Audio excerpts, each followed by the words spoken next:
different cases that are brought before different courts, the High Court, the Supreme Court as well, and what implications they could have in terms of what is the way forward today and what implications they could have on the October 26th poll. Let's listen in just a little bit to what happened yesterday at the courts. Gasheke Gashehi, who are also civil society activists, moved to the Apex Court through their lawyers Dr. John Hamino and Harun Dubi to have the Thursday repeat presidential election shelved. The trio claims the political atmosphere was polarized and it was impossible for IEBC to conduct a free, fair and credible election that meets the standards outlined in the Constitution. It is not possible for the election to be conducted as proposed, as the fresh election as proposed, because we contend that it will be an illegal, unconstitutional, null and void election.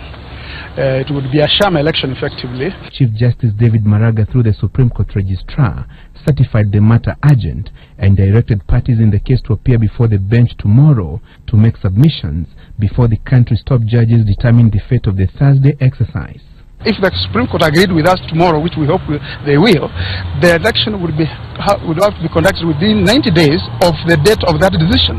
Therefore, there is no fear that we'll have no government. Uhuru Kenyatta will continue to be our temporary incumbent. The three petitioners claim IEBC misread and misapplied provisions of the Constitution when it gazetted 7 of the 8 candidates who participated in the nullified August presidential poll to take part in the fresh State House contest. They also want the Supreme Court to determine if the Thursday election should proceed after NASA leader Raila Odinga withdrew from the race, claiming the playing field was uneven. 2017, a fresh election is ordered, a candidate has withdrawn, and they have proceeded to continue to as if that withdrawal had no legal effect, effectively therefore seeking to conduct an illegal election. Muhochi, Halifa and Gashehe had also raised issues on the absence of Cyrus Jirongo's name in the Gazette notice listing the candidates, yet it was on the ballot paper. What does that mean? That alone could invalidate the election, because it means that the Commission has confused, has even lied to Kenyans, because there is a purpose for the notification in the Gazette, and when you have a stranger in the ballot paper, that means that you are providing an opportunity for a Kenyan to be confused as who she or he was going to vote for.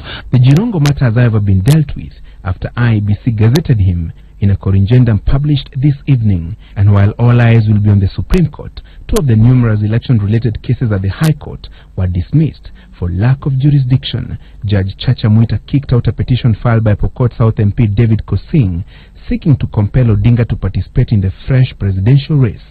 Activist Okia Omtata suffering the same fate when Judge John Mativo dismissed his petition on the establishment of a caretaker government to prepare for a credible presidential election. The Supreme Court is expected to rule with finality tomorrow whether Kenyans will proceed to the ballot on Thursday for the repeat presidential election as ordered by the same court last month. Chief Justice David Maraga and his team expected to provide the way forward on a national matter that has raised anxiety as a result of the vicious contest between Jubilee and NASA over the fresh State House contest. Francis Gashuri, Citizen TV, Supreme Court, Nairobi. Indeed, as Gashuri has alluded to be all eyes on the Supreme Court today from about 9:30 a.m. Even as they sit to discuss a matter that could have very heavy implications on tomorrow's repeat poll, presidential repeat poll. Joining me to discuss a little bit about this, Steve Ogola, advocate. Welcome to the program. Good morning to you. Good morning to you, Steve. First things first, is it normal to have a hearing like this one during a public holiday? Well, you know, the courts control their own calendar. Okay. Article 149 says that the court will not be saddled with undue regard to technicalities, procedural technicalities, or any other administrative inconveniences such as holidays. So the court so the court is properly placed in determining whether they want to sit on a Saturday, as long as they are sitting in open court. Okay. And if there is case to sit in camera, they can also do so. So I don't see anything peculiar in this decision to sit today. Okay. Has a court ever sat public holiday over a crucial matter? You just come from a presidential election petition and we saw the court sitting long hours into the night over the weekend, except on Saturday when the Chief Justice Maraga had gone to church. Even in 2013, it's not unusual for courts to sit long hours to meet the ends of justice. So I think this should not be dramatized. Okay. It should not be looked at with suspicion or whatever. And it's not a contestation between the executive and the judiciary. Okay. Yeah, it's just the judiciary performing their functions as they deem fit. I'm also in studio on a holiday, in a suit. But it is okay for other courts to say, listen, because this matter we don't deem as urgent, let us discuss it after a public holiday. So again, it's to the discretion of the court. Yes. How they decide. Yes. If the court decides that it's a holiday and they're not sitting, then you can't really also push them. Okay. Beyond that. Okay. Fair enough. I think it's important for Kenyans to understand what are the different ways in which the Supreme Court could look at this matter today in terms of options. Again, I know we cannot predict what they are going to say, and we cannot talk too much about the content before the courts. But nevertheless, how do you see? I think even before we assess that, let us not decampaign or devalue or even underrate, for that matter, Kenyans' ability to defend the Constitution. That's a serious constitutional function bestowed upon us. If you look at Article 3 of the Constitution, it requires every Kenyan to defend the Constitution. And there's a matching provision under Article 259 also requiring the judiciary to act in defense of the Constitution, to read it harmoniously and purposively, to be able to preserve its intended objective for which the Constitution was promulgated. So I think insofar as people have gone to court, we should not feel anxious that people have gone to court. Actually, that is what we call as animating the Constitution, trying to activate some of the rights that the Constitution has assured us, and we should be happy with that. The Constitution... Because there are those who feel that, why did you have to go to court 2 days or 3 days before? No, people can go to court. People can go to court anytime, you know. But if you make a decision to rush to court late in the day, of course you may also suffer the loss of that. Your matter may not be determined as expeditiously as may be humanly expected or possible because of the short timelines. But I think the court was already gracious in saying that they will hear this matter today. Nothing stopped the court, for instance, in saying that we will come back on Monday. But you see now, if they were to go back on Monday, the matter would have been moot. You know, it has been overtaken by event. So we can expect the court to examine the issues raised in that. I have perused the petition. For sure, it does raise serious constitutional and legal issues, and I'll be glad to hear what the court will have to say about them. The beauty of approaching issues, taking issues to court, Waiga, is to give an independent, dispassionate institution such as the judiciary to examine these issues and give us a determination that then settles the discussion. There are rumors and guesswork right now as to the legality of, the legality of this election, to be sure, is not in doubt, because insofar as the election date has not been altered, you know, by another, has not been vacated by a court of law, then that legality is not in question. But people have mixed the question of legality with that of legitimacy. You know, legitimacy is quasi political question in as much as it's also legal. The political aspect is that you have a critical constituency refusing to participate in this election, and that is not something that can be ignored, and that is what is now precipitating the discussion for postponement of election. But you know, postponement of election is not an arbitrary exercise or decision that IBC can make, or NASA can make, or Jubilee can make. It is only a decision that can be made after a judicial inquiry or examination of the political environment. Do we have an environment that can permit free, fair and credible election? If the court, for instance, and I find this petition particularly beneficial to Jubilee and NASA and the whole country, because if the court should say that the election should proceed tomorrow, that takes away in a very significant manner some of the claims either by Jubilee or NASA, because the validity of the election has now been, the legality of the election will have been upheld, and also the legitimacy of that election will be a significant boost in terms of that. So I think from the Supreme Court, if they say that the election should go ahead. And if the Supreme Court were to say that, well, our order and direction is that this election should be deferred for one reason or another, we should also take it in grace, because the court, Wahiga, if you may allow me to compare and contrast the situation which we were in before 2010 and the situation we are in now, there's a significant beneficial improvement. You know, before 2010, the judiciary was considered largely an extension of the presidency, and it was susceptible to executive manipulation. The judiciary we have in post-2010 dispensation has been variously described as robust, independent and functional. And the icing of that cake is that they cancelled the presidential election. This shows that the judiciary is one that is impervious to executive manipulation. That is a significant boost for NASA in their claims, because then there's an opportunity to go somewhere and ventilate in an objective forum. Also for Jubilee, because the court... And that is going to go to my questions. Now it appears by Jubilee that the judiciary looks a bit too, the word tells me right now, but it's looking favorably upon NASA's prayers. I think what Kenyans must appreciate, we are truly under a constitutional democracy, And in terms of the structural, in terms of the functional arrangement in the hierarchical order, the judiciary is actually placed at the top in terms of interpreting the constitution with finality, or what we say definitively. The judiciary, the Jubilee and NASA should be able to take refuge, take comfort in the fact that we have an independent judiciary that may work for both ways. The rule of law, Wahiga, is a very delicate but crucial ideal. If we tamper with it, if we devalue it, if we dismantle it, then there may be anarchy. Let me tell you, I don't have any anxieties of where the country is going because we have a very robust, independent and functional judiciary. Had we not, we have that for you feel that yes, Kenyans if have nothing to worry about. There's an opportunity to ventilate these issues at that before in a forum that is impartial. Okay. If we had, can you imagine if the political opposition, NASA, felt that the judiciary was a mere extension of the executive, there would not be anyone moving to court. You see, because the law and common sense are not removed from each other, and the courts are not also immune to common sense. The court will assess the situation in the country. Okay. And they will reach a just, fair determination as to whether the election should proceed or whether the election can be deferred. If the court makes a determination, Wahiga, yes, because of the rule of law issue, I would rather urge all Kenyans to accept that decision, the validity of whichever way the court will the rule. bindingness, yes. Okay, okay. Let me introduce Michael Agwanda, political analyst. Welcome to the program. Thank you. Thank you so much for finding time to be here with us. I'm sure you've heard a little bit about what Steve has had to say. I can give you a chance to comment, but we're also asking Kenyans which way forward from where you sit at home, wherever you're watching us from. Talk to us on 22422, and the hashtag is Power Breakfast. Let me see what SMSs are coming in. Mutua wa Anna from Makueni County says, to maintain Kenya united, the way to go is to stop elections slated for tomorrow without giving demands for caretaker government. We need 6 months before elections for a year to calm the mood, allow the president to rule before then. So that's how they see it. How do you see it? Talk to us, and I'll read your feedback throughout the course of this program. Michael, for you, I want to find out, did we have to get to this?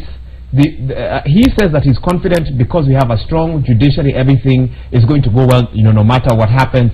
But a lot of Kenyans are talking about being in a state of uncertainty, a place of not quite sure what is going to happen. In fact, maybe they need Steve Ogola's assurances. Did we have to get to where we are right now? Thank you, Maura, and thank you, viewers. I totally agree with Steve. I think where we are as a country today, we are, I would say we are a little bit blessed because we have a court that everybody seems to run to and somehow seem to be giving rulings that are perceived to be fair in the eyes of the public opinion. To both sides. And to both sides. And again, as you said, and I will actually reiterate, previously, the courts was deemed to have been in bed with the executive. Now that doesn't seem to be the narrative. The narrative is the courts seem to be ruling according to the rules and laws of this country. Now that gives this country a hope. And you've seen that previously NASA that had been aggrieved has been going to court more to seek for a redress and to seek for clarification, and actually most of their prayers have actually been given to them. At that particular time, Jubilee was not in a rush to go to court, only to realize later on that if we really don't go to court, somehow we're going to lose in a terrible way. And it was also a sign to IBC itself that were a little bit hesitant to go to court. And they realized that every court case that went to, that was petitioned by NASA or the opposition was actually seeing the light of the day, and somehow they realized that even their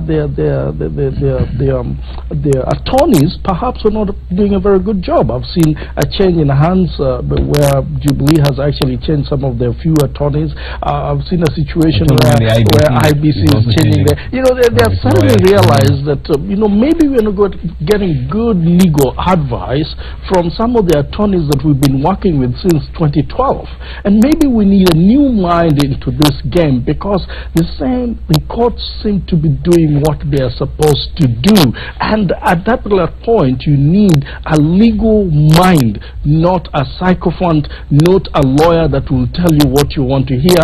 against what is in the Constitution. And that's why you're seeing the changes that are happening, taking place today in Jubilee and even in IBC in terms of representation at the court level. But again, the question you ask is why we needed to go this far. You know, I tell you, Waiga, it is unfortunate that this country, we only think of ourselves until and when that time when ourself is threatened. What I mean by that is this. The government has been safe. They've been doing everything possible to enhance power and authority that actually they are given, and they do not even in the Constitution, and they do not even have to show that they are given. Forgetting that there are people in this country that perhaps never voted for that very government. Forgetting that in 5 years, every 5 years, people are going to go to the ballot box and a decision will be made. But remember, this is perhaps the only government that has thought of 2017, 2022, and even 2027. It is already in plan. This is what is making this country wonder whether there is any opportunity for somebody out there that perhaps is not in the system now to be a leader of this country. When we are talking about, in fact, what has really changed the game is when you're fighting for 2017 and already you're talking of 2022, and you already, which is though their constitutional right, isn't it? Correct. To aspire for leader. I'm sure you also have a plan somewhere for 2022, and it's your right as well not to in dream a and nation, aspire. but not in a nation where we only vote after 5 years.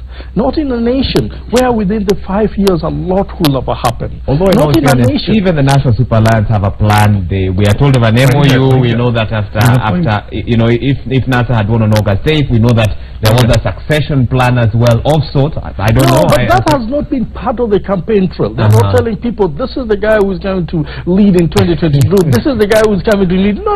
Okay. Let's take this bite once at a time, one at a time, simply because this is a nation of 42 different tribes. When you want to tell them that none of you who is a senator, none of you who is a governor, none of you who is an MP, none of you should even think or even dream of becoming the president of this country in the next 20 years, then it is a worrying state. Secondly, is that briefly to that, Steve, we are having a situation where a government does not want to talk with the opposition. A government does not want to talk with anybody who seems to point anything that is negative with that government.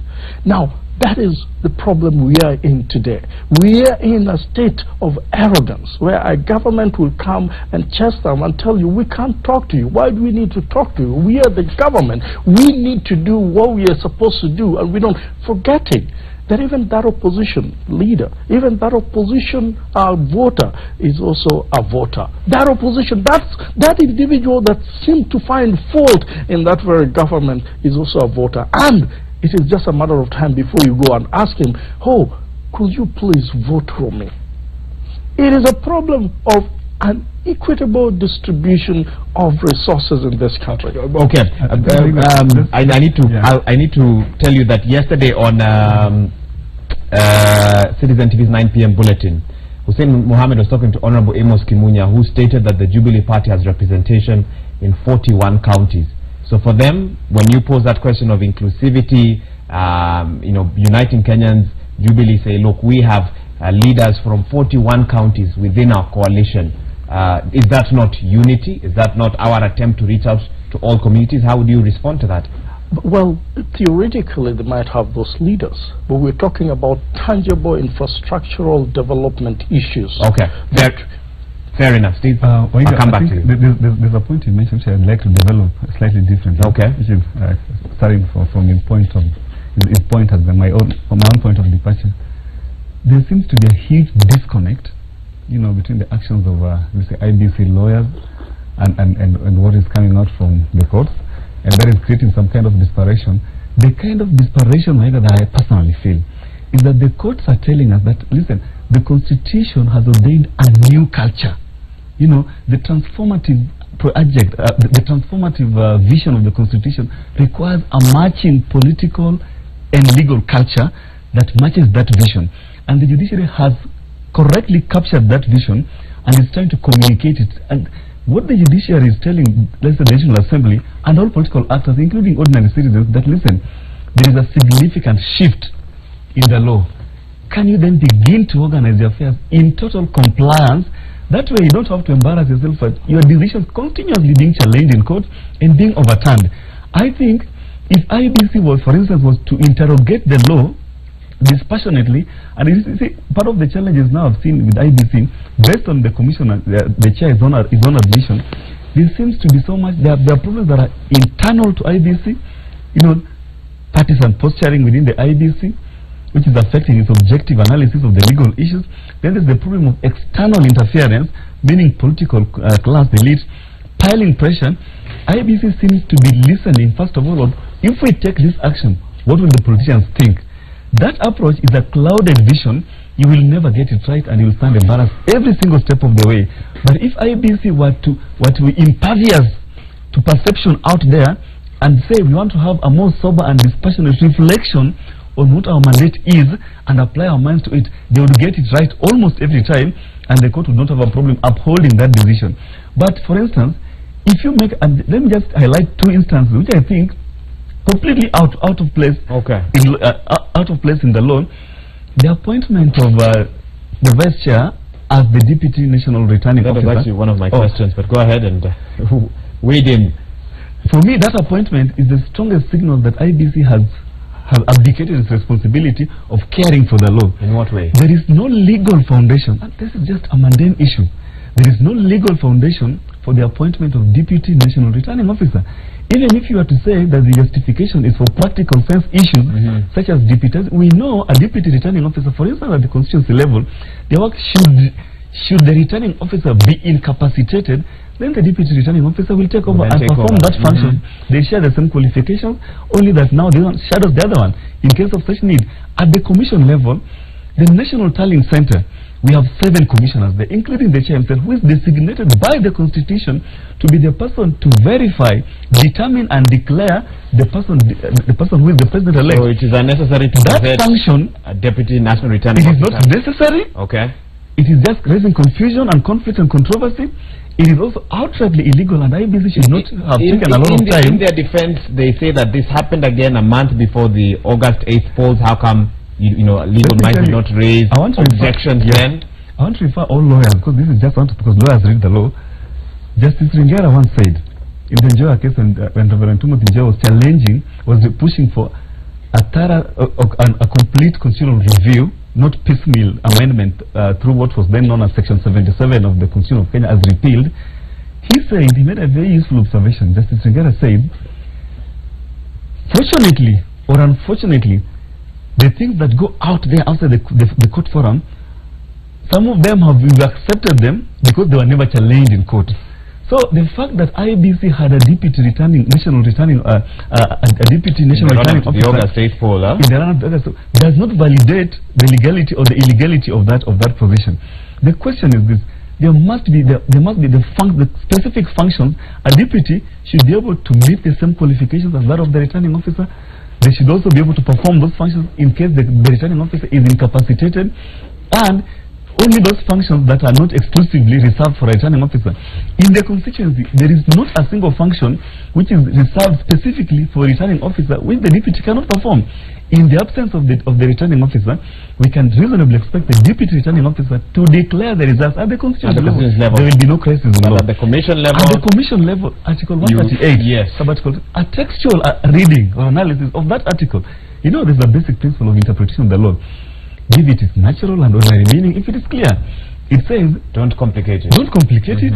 The function of the chairperson is to determine and declare the results of that election. That's not a function that the deputy can perform. I need to get Michael's take on this, but even before that, I want to let you know we're expecting Jemima Kelly, an advocate, of the High Court, and we're also expecting James Mamboleo, an advocate of the High Court as well. They'll be joining us shortly. But Michael, you've been listening in. I can give you a chance now to get your thoughts. Totally agree with them. There is no reason why you'll have a national deputy returning officer. And in this case, as the law stipulates very clearly, a national returning officer should be that individual that has the capacity to be an High Court judge. And as it is today, the deputy national returning officer is not a lawyer, and neither has she practiced law anywhere that anybody knows, and therefore she does not possess the qualification that will be required of a national returning officer. And for that reason, it's null and void. What I have to say is that I think the Commission is preempting the 2017 election amendment law that is yet to be assented. You're trying to read into their motion. Correct. That is yet to be assented by the President. And I'm told within 14 days, whether it is assented by the President or not, it comes into law, and that is by Friday. And in that case, if we are thinking that that's going to happen, perhaps that's why Chebukati will say, maybe I need a deputy returning officer. But that is not in law. I mean, if we really want to work as IBC within the laws that are there and the electoral laws that are there, and then we need not to be panicking.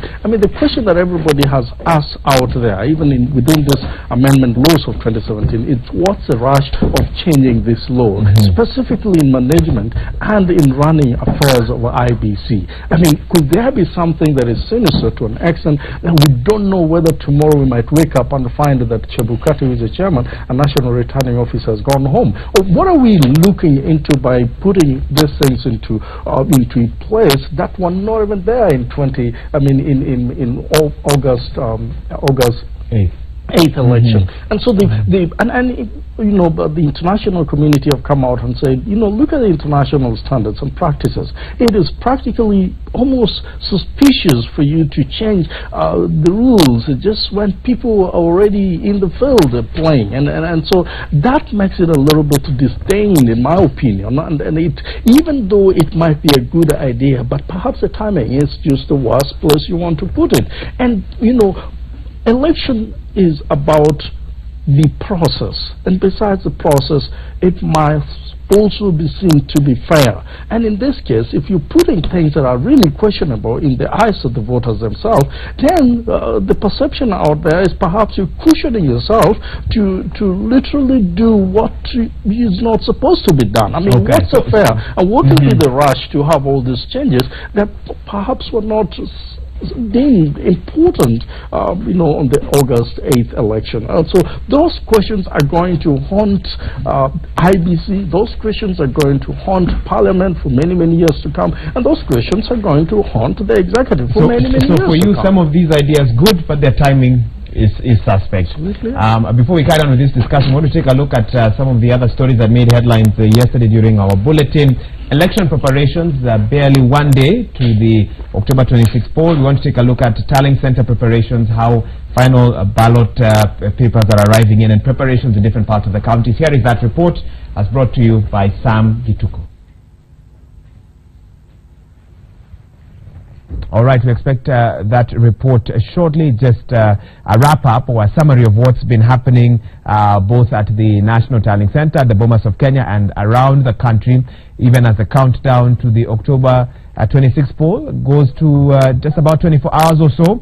And so here is a little bit about what is the state of the election preparation so far, and of course part of which has been captured quite well in today's papers: distribution of ballot boxes, arrival of ballot papers from Al Ghurair in Dubai as well. That report ready now, I believe, as brought to you by Sam Gituko.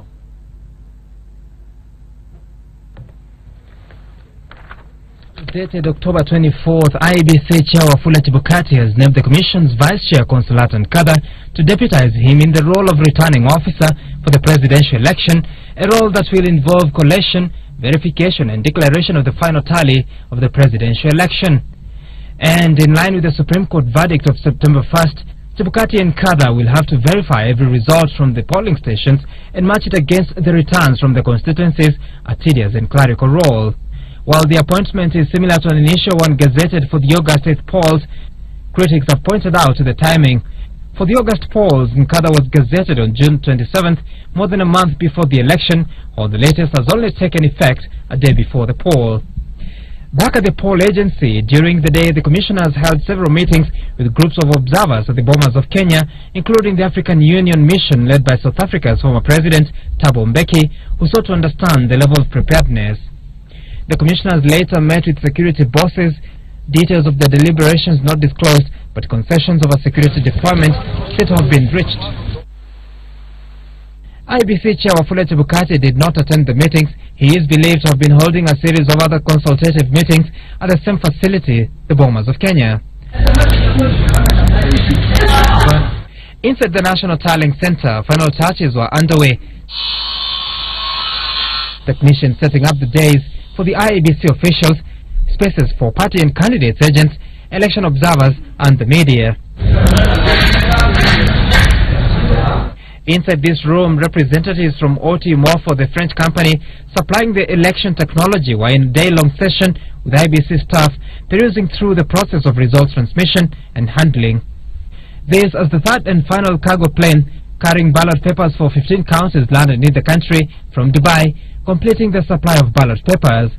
Sources at IEBC say all the ballot papers will be distributed to the constituencies tomorrow and handed over to presiding officers for the conduct of Thursday's poll. A day to the polls, and the commission remains scanty with public information on the status of poll preparedness. But as the clock ticks and with a series of meetings witnessed here, it would appear like a dash to the finishing line. Sam Gituku, Citizen TV at the Bomas of Kenya. Well, thank you so much to everyone who is talking to us on 2242, letting us know your thoughts on this first public holiday of 2 days of public holidays. Many very surprised that we only see this in December, but some saying that Christmas has come rather early. Nevertheless, a very interesting place that we find ourselves as a nation, and Kenyans really want to know what is the way forward. Somebody here says, "Morning Wahiga, I hope the court will not be perceived as NASA Plan B. Because if people don't trust the court, then there are more issues may break out because of that. The court should not look to take sides." But another one here says, "Today is a great day for Justice Maraga and his team of the Supreme Court and for Kenyans. It is a blessing. Whatever the decision, Kenyans must be peaceful and patient. We leave it to God." That's Honorable Lagat. And then one other person, you don't give us your name, but you say the test is left for the Solomon in the Supreme Court again. I pray that God shall use him. I guess referring to the Chief Justice. And those are some of the messages you're sending to us. Talk to us on 22422. Jemima Kelly, an advocate of the High Court, now joins us. Welcome to the program. Again, I want to get your thoughts. Both the other guests have been able to speak about what is before the Supreme Court today, how much pressure is on them as well. The Standard has titled it, "It is all back to Maraga." Your take as an advocate on the matter before the Supreme Court today. Yes, what is coming up today is the petition by Khalifa Moje and another on this 26th election. Tomorrow, it is no longer yesterday, it's now tomorrow. What is intriguing is that the petition raises critical issues, which looked at with a strictly legal mind would say that it gives it a lot of weight. But then it comes on the eve of the exercise after the commission has brought in the ballot papers. And I'm sure at this point maybe they are even distributing. Yes. They have set up everything. They have gotten the suppliers on the ground. They have already recruited the clerks for the actual exercise. So a lot of expense has gone into the process. At least 6 out of billion. our 12 billion, I think now, half of it has already been paid. over 10 million billion. Okay. Because what is remaining is just now paying salaries for the staff. So we are in a crossroads, and as somebody says, I just pray for the Supreme Court that it will get the wisdom to give a decision which balances all issues, and of course we always expect the Supreme Court to do that. So that is the biggest challenge. Otherwise, the petition, as I said, raises weighty issues like, for example, that there was no official gazettement of the candidates. We as the voters have not been told officially up to now through a Kenyan Gazette who are the candidates. Despite the one that was released on September 1st, and then I think an amendment was made to it, that was not sufficient. Yes, we are just in collegiate, yes, which are usually amendments to an original gazette. Then there is the question of they have raised whether after the withdrawal of Honorable Raila Odinga, will that trigger a fresh election in which we were supposed to start the process afresh?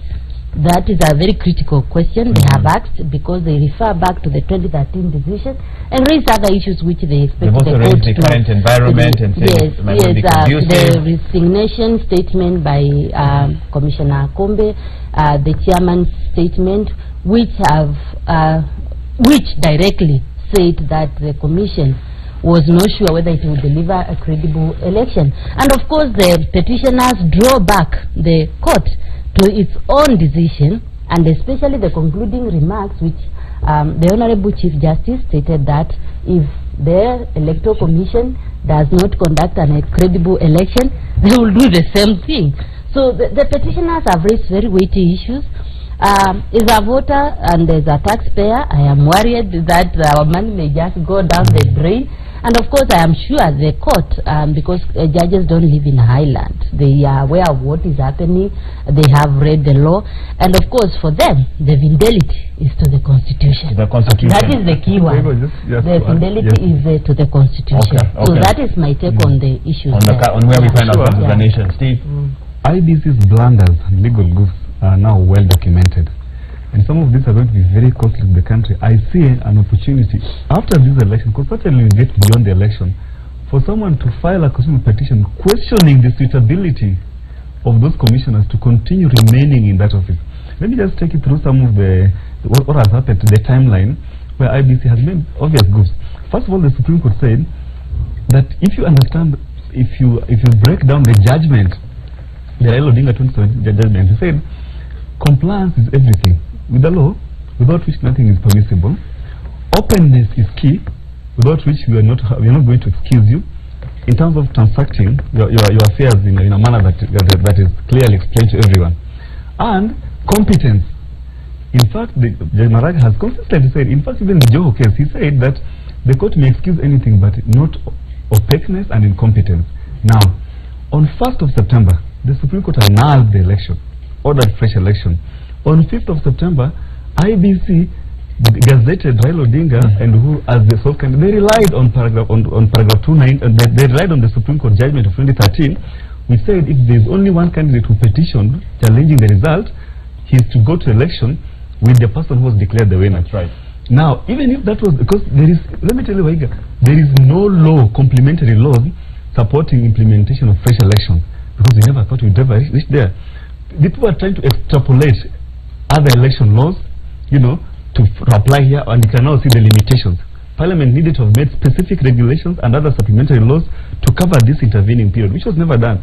What IBC needed to do in terms that should have happened before the August 8th poll in a bipartisan manner. In terms of innovating within the challenges, IBC should have immediately called all the candidates and explained to them that, listen, our understanding of this of the nullification is that we are going to rely on 2013 judgment to gazette only Huru and Raila.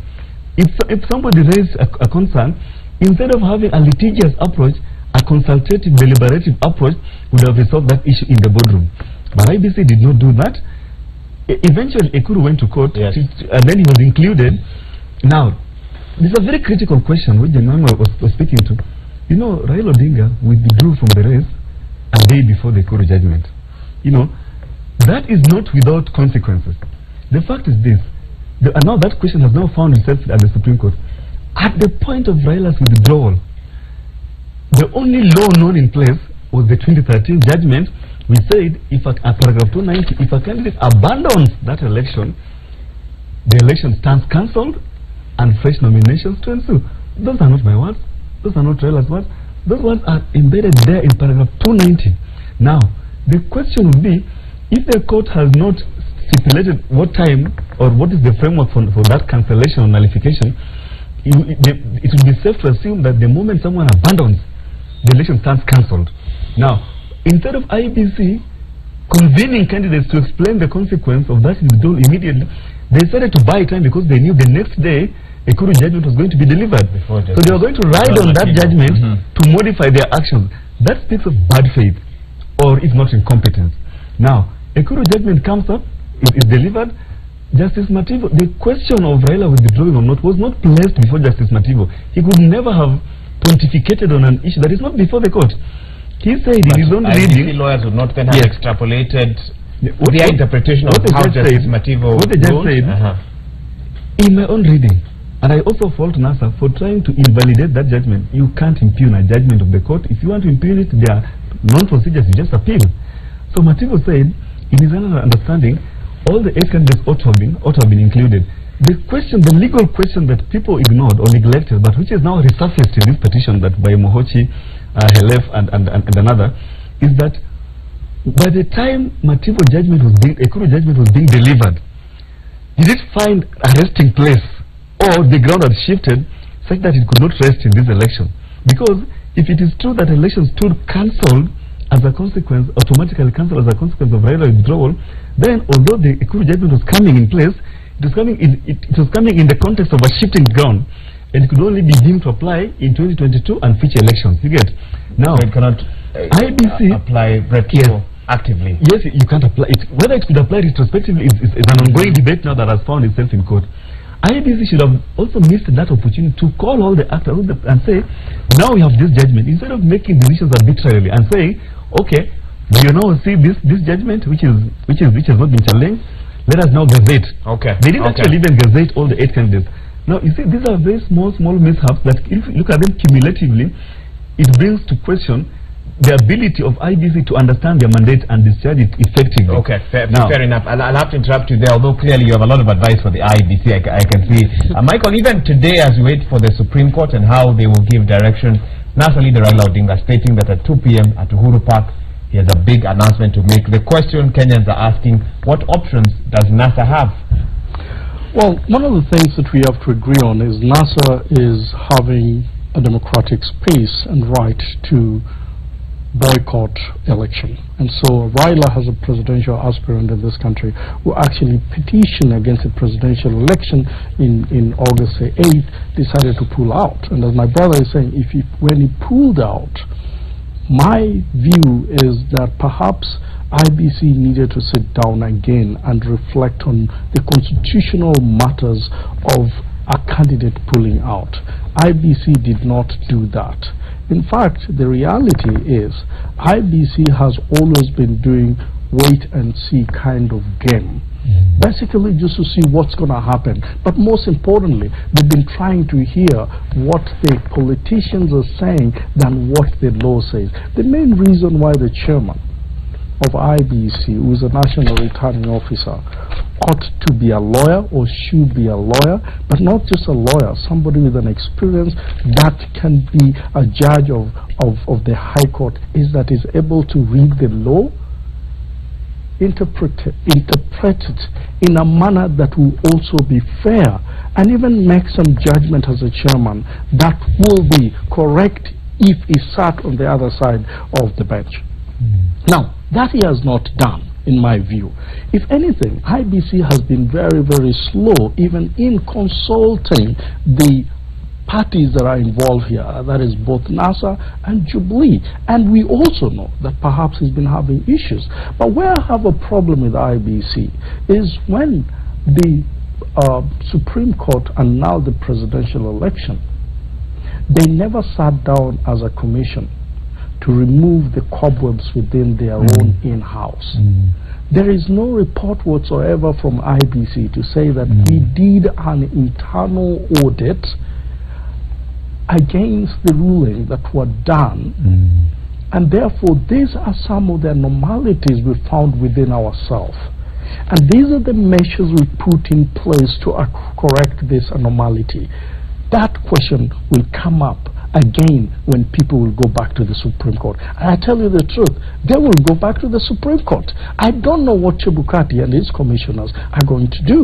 We know for sure that there are issues within IBC, but at least they needed to do something that would win the eyes of the public, that they seem to be doing something within their restructural program or system so that they can offer a free and fair and transparent election. They've not done that, other than few changes here and there. People have questioned the Chiloba's exit of the arena, but not on a resignation, but just on a temporary leave. Let me tell you, sometimes I'm on leave and I'm the CEO of the organization I work for, and let me tell you, even if I'm on leave, they will still call me and say, Mkubwa, what do you think about this issue? And if I tell them, do it this way, it will be done, because I am the CEO of that organization. And so for him to say, oh, I've gone out for 3 weeks and then I'll be back, really does not say that IBC is now ready for an election. Another thing is Raila is saying that I hope, man, I'm out of the game. I am not in the ballot. But IBC is insisting that, ladies and gentlemen, you have not signed Form 2024A. So you need to come and sign 24. Well, I don't know. You've seen many blunders. When a gentleman says that he's out of the race, why don't you sit down with these guys and say, what is the way forward here? Has IBC specifically gone to court to seek that interpretation and say, in this case, when a candidate is out of the race, what we need to do? So which allows me then to take you back to my question. What do you expect to hear from Raila this afternoon? Let me tell you.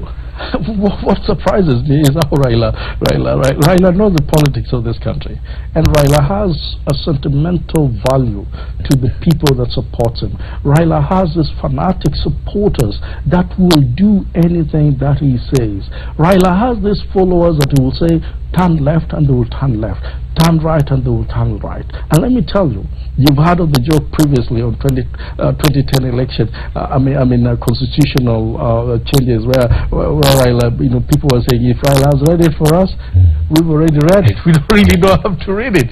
I know for sure that he's not happy with what is happening in saying that I'm out of the race, and IBC insisting that they is in the race. And for that reason, the only thing that Raila can do is make it practically impossible for some of his voters not to go to the ballot box. And let me tell you, that will hurt the image of this country.